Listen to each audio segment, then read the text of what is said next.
Hello दोस्तों, welcome back to our channel the Commercians. एक बार फिर से स्वागत आप सभी का हमारे यूट्यूब प्लेटफॉर्म पर। तो आज की वीडियो में हम जानने वाले हैं फाउंडेशन कोर्स के बारे में बिल्कुल डिटेल में। सबसे पहले आपको बता दूं, सीएमए फाउंडेशन कोर्स में सारे के सारे पेपर कैसे होते हैं, एमसीक्यूज बेस्ड होते हैं। और एक खास बात आप लोगों को बता दें, इसमें किसी प्रकार की कोई भी नेगेटिव मार्किंग नहीं होती है। ये पेपर आपका ईच पेपर 100 मार्क्स का होगा। एक पेपर आपका 100 मार्क्स का होगा, यानी कि 100 क्वेश्चन आपको देखने को मिलेंगे और आपको 100 एमसीक्यू टिक करके आने हैं। कुल मिलाकर उसमें आपके 200 मार्क्स आने चाहिए और 40 मार्क्स हर एक पेपर में होने ही होने चाहिए। ये पॉलिसीज है अपने, ठीक है ना। बिल्कुल ध्यान में रखिएगा, इस बात को भूलना नहीं। आगे बढ़ते हैं। फाउंडेशन कोर्स में आपको 4 पेपर देखने को मिलेंगे। Paper number 1, paper number 2, paper number 3 और पेपर नंबर 4। ठीक है। इन 4 पेपर में आपको 8 सब्जेक्ट पढ़ने हैं। कितने सब्जेक्ट पढ़ने हैं भाई साहब? 8 सब्जेक्ट पढ़ने हैं। हर एक बुक में सेक्शन ए और सेक्शन बी आपको देखने को मिलेगा। सेक्शन ए और सेक्शन बी आपको देखने को मिलेगा। तो आइए गौर फरमाते हैं, थोड़ा इन्हें गौर से और डीपली तरीके से जानने की कोशिश करते हैं क्या सब्जेक्ट है हमारे पास। सबसे पहला पेपर आता है fundamental of business loss and business communication, जिसमें कि मेजर पार्ट किसका है? बिजनेस लॉ का है। 80% वेटेज को कवर करता है और बिजनेस कम्युनिकेशन 20% वेटेज लेके चलता है। अगला पेपर आता है fundamental of financial and cost accounting, यानी कि आप फाइनेंशियल अकाउंटिंग पढ़ेंगे और कॉस्ट अकाउंटिंग भी आपको पेपर नंबर 2 में देखने को मिलेगी। लेकिन ज्यादा वेटेज किसकी है? फाइनेंशियल अकाउंटिंग की। उसके बाद कॉस्ट अकाउंटिंग की 30% वेटेज है। अगला आता है fundamental of business mathematics and statistics, जो कि बहुत ज्यादा इंपॉर्टेंट पेपर होने वाला है। बच्चे मोस्टली इसी पेपर में फेल होते हैं। ठीक है, थोड़े इस पेपर को अच्छे से और गौर फरमा के करके रहिएगा।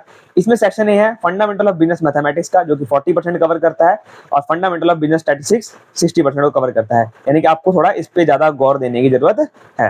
लास्ट पेपर होता है आप लोगों का fundamental of business economics and management, जिसमें कि मैनेजमेंट का पोर्शन खाली 30% है और बिजनेस इकोनॉमिक्स का पोर्शन हमारे पास 70% है। और आपको एक खास बात एकदम डिटेल बता रहा हूं, अगर आपकी 11th 12th में बहुत अच्छी कमांड थी, तो पेपर नंबर 4 और पेपर नंबर 2 में आपको ज्यादा तकलीफ नहीं होगी। आप बहुत इजीली क्रैक कर जाएंगे इन पेपरों को। आपको मेहनत किसमें मारनी है? पेपर नंबर 1 और पेपर नंबर 3 में। Each paper carry 100 marks. हर एक पेपर कितने मार्क्स का होगा? 100 मार्क्स का, जैसे कि मैं बता चुका हूं आपको। चलिए डिटेल में जानते हैं इन सब्जेक्ट में है क्या क्या, एक्चुअली में पढ़ना कैसे कैसे आपको। देखिए, paper number 1 business loss and business communication, ठीक है ना, जिसे हम FBLC बोलते हैं। आइए आगे बढ़ते हैं। इसमें इंट्रोडक्शन का पोर्शन है हमारे पास 10%। आईसीए इंडियन कॉन्ट्रैक्ट एक्ट का पोर्शन है हमारे पास 30%। सेल ऑफ गुड एक्ट, जिसे हम लोग सोगा बोलते हैं, इसका पोर्शन हमारे पास 20%। और नेगोशिएबल इंस्ट्रूमेंट यानी कि NI एक्ट, ये है 20% का। आपको कुल मिला के बताऊं, आपको सबसे पहले स्टार्ट कहां से करना है? सबसे पहले आपको स्टार्ट करना है आईसीए से, यानी कि इंडियन कॉन्ट्रैक्ट एक्ट से। इंडियन कॉन्ट्रैक्ट एक्ट सबसे पहले आप खत्म करेंगे। अगर आपको लॉ की बिल्कुल ही बेसिक नॉलेज भी नहीं है, तब भी आप आईसीए से ही शुरू करिए, मैं कह रहा हूं, ठीक है ना। लॉ के बारे में हल्का फुल्का जानिए इंट्रोडक्शन की वीडियो में, उसके बाद इंडियन कॉन्ट्रैक्ट एक्ट से पढ़ना शुरू करिए। मेजर में आपको क्वेश्चन इंडियन कॉन्ट्रैक्ट एक्ट से देखने को मिलेंगे। उसके बाद आपको करना है सोगा कंप्लीट करना है, फिर आप करिएगा नेगोशिएबल इंस्ट्रूमेंट। ये 3 आपको करने ही करने हैं मेजर। मैं कह रहा हूँ सीएमए जब इंटर पहुंचेंगे ना, आपको इतनी हेल्प मिलेगी ये चैप्टर करने के बाद, बहुत ज्यादा, मतलब ईजी हो जाएगी आपके लिए लॉ। ठीक है। बिजनेस कम्युनिकेशन में कमांड बनाइएगा, कुछ ज्यादा मुश्किल नहीं है बिजनेस कम्युनिकेशन, बेसिक है, आप लोगों ने बिजनेस स्टडीज में पढ़ रखा है। देखिए, business communication, effective business communication, process of communication बताना है आपको, verbal, non verbal, written communication, vertical, horizontal, diagonal, upward, downward, lateral communication, formal, informal. आपको नाम पढ़ के समझ आ रहा होगा, ये सारा आपने बिजनेस की बीकॉम में, सॉरी बीकॉम कह रहा हूँ, अगर जिन्होंने बीकॉम किया उसमें भी है ही है वैसे तो, और जिन्होंने भी 12th पास आउट करी, 12th में भी आपको बिजनेस स्टडीज में सारा कुछ देखने को मिला होगा। डू और don'ts in communication of social media, letter क्या है, memorandum, report, business proposal, writing skills क्या है, बहुत ही बेसिक है ये। आप चाहें तो मैं बता रहा हूं, अगर आप 10 दिन भी अच्छे से देंगे ना, 10 दिन अच्छे से देंगे, 10 से 15 या 20 दिन तक मैं कह रहा हूं, मतलब 10 से 20 दिन में बहुत अच्छे से बिजनेस कम्युनिकेशन आप पूरे के पूरे जो आपके 20 मार्क्स सिक्योर कर लेंगे, बहुत अच्छे से, आराम से, कुछ दिक्कत नहीं होगी आप लोगों को। ठीक है। लेकिन आपको मेजर किस पे फोकस करना है? लॉ वाले फोकस करना है। लॉ बहुत इंपॉर्टेंट है, आपको इंटर में बहुत ज्यादा हेल्प मिलेगी अगर आप लॉ अच्छे से पढ़ेंगे तो। ठीक है। एमसीक्यूज पर्पस से पढ़ना है। आईसीएमआई के मॉड्यूल सारे करने हैं, सारे।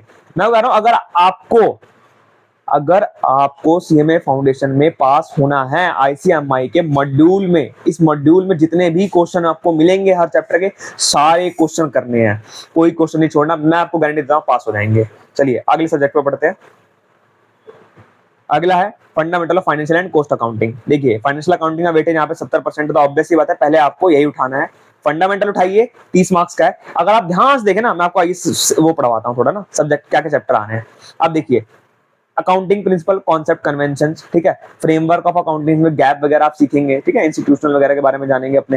कैपिटल और रेवेन्यू ट्रांजैक्शन क्या होती है, क्लास 11 का है, सारा क्लास 11 का है। Accounting cycle class 11, double entry system, original entry, subsidiary book, ठीक है ना, अकाउंटिंग इक्वेशन, सारा का सारा, फाइनलाइजेशन ऑफ अकाउंटिंग, सब क्लास 11 का ही है। जर्नल क्लास 11 का है, cash book, bank book, petty cash book, BRS class 11, trial balance class 11, adjustment entries, rectification of error class 11 में पढ़ा था, डेप्रिसिएशन क्लास 11 में, बैड डेट की प्रोविजन सारी क्लास 11 में।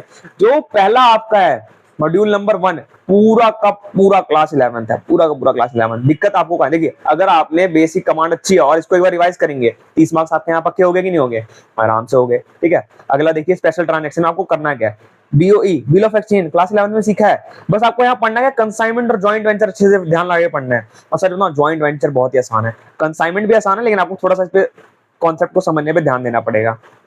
उसके बाद फाइनल अकाउंट, रद्दी एकदम भाई साहब। अगर आप मॉड्यूल 2 में मैं कह रहा हूं आप ये करके जाए, बीओई करके जाए और फाइनेंशियल अकाउंट, फाइनल अकाउंट करके जाए, ये तो ऑब्वियस है, हमने क्लास 11 में पढ़ा है फाइनल अकाउंट, दिक्कत ही नहीं है कोई, सिंपल एकदम, ठीक है ना।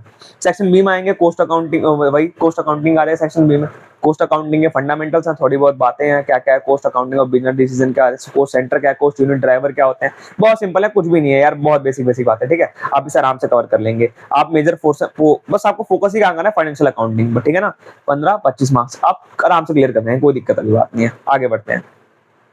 अगला आता है मैथमेटिक्स वाला पेपर, बहुत ही टफ होने वाला है, ये आप लोगों के लिए मुश्किल खड़ी करेगा। क्यों? क्योंकि इसमें है सब कुछ नया और आपको पढ़ना है। सच बताऊं तो अगर किसी ने 11th क्लास में स्टैटिस्टिक्स को अच्छे से पढ़ा है, इकोनॉमिक्स में स्टैट्स था ना हमारे पास, अगर अच्छे से पढ़ा उसको ज्यादा दिक्कत भी नहीं होगी, क्योंकि देखो probability, correlation, measure of central tendency, dispersion, static representation of data, index number, ये सब पढ़ के आता है वो बच्चा, ठीक है ना। तो इसमें दिक्कत नहीं होगी आपको, आप इसे कर ले जाएंगे। लेकिन दिक्कत कहाँ होगी? अर्थमेटिक में, अलजेब्रा में, कैलकुलस में, जिन्होंने नहीं पढ़ा।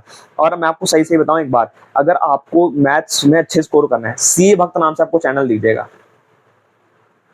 वैसे मैं इस वीडियो में बताने चाहता था इस चैनल का नाम, अगली वीडियो में बता दूंगा सब कुछ कैसे फ्री मटेरियल से पढ़ना है, लेकिन अभी मेरे मन में आया तो मैंने बता दिया। सीए भक्त से आप करो, मैं कह रहा मैथमेटिक में आप स्कोर अच्छा करोगे, मतलब 80-90 आराम से आएंगे। अगर आप सीए भक्त की पूरे जो उसने प्लेलिस्ट बनाई है वो पूरी प्लेलिस्ट देख डालो, कुछ मत छोड़ो, ठीक है। और बाकी क्वेश्चन प्रैक्टिस करो रच के, ठीक है ना। देखो अर्थमेटिक में वही सब बातें हैं, रेशियो है, variation, proportion, time value of money, annuity, time and distance, बहुत बेसिक। सेट थ्योरी आसान है, वेन डायग्राम भी आसान है, कोई दिक्कत नहीं होगी आपको।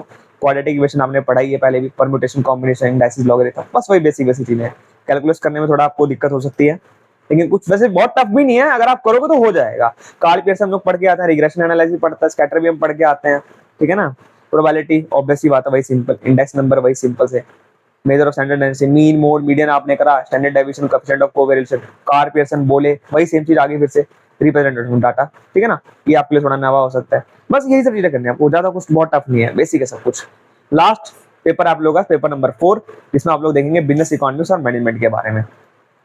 देखो मैं आपको चीज बता रहा हूँ, आपको पढ़ना किस वे में है। इसमें आपको सेक्शन बी पहले करना है और सेक्शन ए बाद में करना, और जिसकी कमांड सेक्शन बी में थोड़ी है अच्छी खासी, तो वो सेक्शन ए से शुरू करो, सेक्शन बी पे बाद में है, ठीक है ना। लेकिन मेरा मानना है जिसमें वेटेज ज्यादा है तो आप इसी को परस्यू करिए, या फिर आप ऐसे करिए, आप बिजनेस मैथमेटिक्स में सॉरी ये वाला पोर्शन अलजेब्रा वाला और अर्थमेटिक वाला पोर्शन क्लियर कर लीजिए, कैलकुलस छोड़ दीजिए, ठीक है ना। और इसमें जब आएंगे तो मेजर ऑफ सेंट्रल टेंडेंसी करिए, कोरिलेशन करिए, प्रोबेबिलिटी करिए और इंडेक्स नंबर करिए, इसको छोड़ दीजिए, इनको लास्ट में देख लीजिएगा, ठीक है ना। ये स्ट्रेटजी वीडियो में से बता दूंगा मैं, लेकिन अभी वो सब्जेक्ट के बारे में जानते रहिए, ठीक है ना। तो ये सब पढ़ना है आपने। पेपर नंबर 4 बिजनेस इकोनॉमिक्स का होने वाला आप लोगों के लिए, ठीक है, जिसमें थोड़ा बहुत मैनेजमेंट का भी है। ये सब आपने 12th में पढ़ा है, मैं कह रहा हूँ। आओ देखो 11th का आ गया बेसिक कॉन्सेप्ट, जो भी आप बेसिक कॉन्सेप्ट मॉड्यूल 1 में पढ़ेंगे सारा 11th का है। Utility, wealth, production, theory of demand, supply, law of demand, elasticity of demand, ठीक है, सब सब सब 11th का है। Theory of production, factor, law of production, law of variable proportion, सब वही, कॉस्ट ऑफ प्रोडक्शन आ गया, मीन ऑफ प्रोडक्शन, सब A to Z 11th का है यहाँ पे, ठीक है ना। Form of market, monopoly, monopoly market, monopolist competition, perfect competition, duopoly, oligopoly, सब 11th का। प्राइस डिस्क्रिमिनेशन 11th का। अब ये आपने 11th में कवर कर लिया, मॉड्यूल 1 मॉड्यूल 2। अगर आपको 11th में बेस है तो मैं बोल रहा हूँ, अगर नहीं है तो उस पर जोर दागे पढ़ना है भाई साहब। आप लोगों को कितने मार्क्स का है देखो, 15 मार्क्स का है बेसिक कॉन्सेप्ट, ठीक है। फॉर्म ऑफ मार्केट 20 मार्क्स का है, जो ये अगला है, ठीक है ना। ये 20 मार्क्स का है और ये 15 मार्क्स का आएगा आप लोगों के पेपर में। मजेदार बात क्या, मनी एंड बैंकिंग फ्री के नंबर 20 नंबर, 20% मतलब इसकी वेटेज है, तो 20 नंबर फ्री के हैं। Money, banking, commercial bank, measure of credit control. अरे भाई इससे आसान तो कुछ है ही नहीं, मैं कह रहा कुछ भी नहीं इससे आसान। ठीक है, अगला देखो मॉड्यूल नंबर 4 जो कि 15 मार्क्स का है। मैं कह रहा हूँ इसमें 15 मार्क्स कहां से ला पाओगे आप? बिजनेस स्टडीज पढ़ी आपने? बिजनेस थर्ड चैप्टर था, बिजनेस इन्वायरमेंट, पूरा का पूरा थर्ड चैप्टर है भाई। बिजनेस स्टडीज की बुक का थर्ड चैप्टर बिजनेस एनवायरनमेंट पूरा का पूरा यही है। बस आपको 4.2 इसमें नया देखने को मिलेगा, वो भी 1-2 पेज का आराम से हो जाएगा। ठीक है, सेक्शन बी में आता है मैनेजमेंट। मैं कह रहा हूं मैनेजमेंट भी आपने बिजनेस स्टडीज में पढ़ रखा है। Leadership, motivation, organisation structure, communication, coordination, collaboration, monitoring, controlling, planning, organising, staffing, directing, leading, decision making. क्या नहीं आता मेरे को बताओ? अगर कोई बच्चा 11th-12th में अगर कॉमर्स बैकग्राउंड है तो उसके लिए फाउंडेशन निकालना, मैं कह रहा हूँ कुछ नहीं है यार, रद्दी आराम से निकाल लोगे आप। मेहनत मारो थोड़ी सी, 1-2-3 महीने आराम से मेहनत मारो, आराम से हो जाएगा रिवीजन कर करके। ठीक है ना। अगली वीडियो में जानेंगे इंटरमीडिएट कोर्स के बारे में डिटेल में। तो ये आपके सब्जेक्ट्स थे, ये कुछ मॉड्यूल्स हैं उनके अंदर। जो सब्जेक्ट नए थे मैंने उनके बारे में थोड़ा आपको समझाया कि कहाँ कहाँ से आपको शुरू करना है। ठीक है ना। बाकी तो आपको जैसे जो ठीक लगे, जिसकी वेटेज आपको ज्यादा लगती है आप उसके हिसाब से पढ़िए। ठीक है ना। अगली वीडियो में आपको बताऊंगा फ्री, मतलब फ्री रिसोर्सेज जहां से आप अपना पूरा सिलेबस कवर कर सकते हैं। मतलब जो भी फ्री यूट्यूब चैनल्स आपको प्रोवाइड कराऊंगा मैं, आप उनसे जाइए, वीडियो देखिए, उनकी सबकी प्लेलिस्ट अवेलेबल है सीएमए फाउंडेशन कोर्स की। आराम से देखिए और क्लियर करिए अपने एग्जाम को। फिर मिलते हैं इंटर में दोस्तों। ठीक है, ऑल द बेस्ट। तब तक के लिए कीप लर्निंग, कीप गोइंग। मिलते हैं अपनी नेक्स्ट वीडियो में।